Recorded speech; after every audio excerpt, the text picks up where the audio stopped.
In today's video, I'm going to teach you how to remove conditional formatting in Google Sheets. If Google Sheets seems to be locking your cell colors and won't let you change them, conditional formatting is usually the culprit.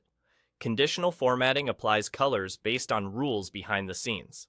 So even if you manually pick a new fill color, the rule can instantly overwrite it. The fix is to clear the rule that's controlling those cells.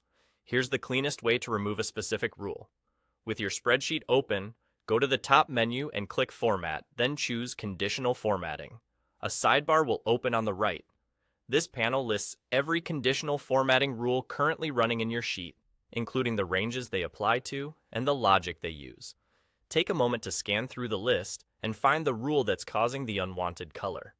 When you hover your mouse over that rule, you'll see a trash can icon. Click the trash can to delete it.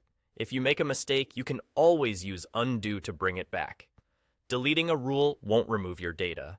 It only stops that automatic coloring from being applied. If you're not sure which cells have rules, or you can't find where a stubborn rule is hiding, try this simple reset. Click the small square at the very top left of the sheet where the row numbers and column letters meet. That selects the entire sheet at once.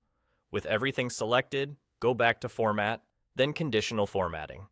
Now the sidebar will show every single rule across the file, not just for a small range. From here, you can quickly review and remove rules by clicking the trash can icon next to each one. This is the fastest way to clear a sheet that has multiple rules scattered across different ranges. Just remember, removing all rules will also clear any useful highlights you might have set up, like color coding duplicates or dates. So delete only what you no longer need. Once the rules are cleared, your manual fill colors will stick. You can repaint cells however you like without the format snapping back.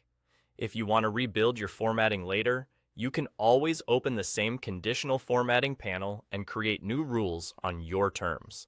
That's it. You've taken back control of your spreadsheet's design. Clean up your sheets and start fresh. Follow for more Google Sheets hacks.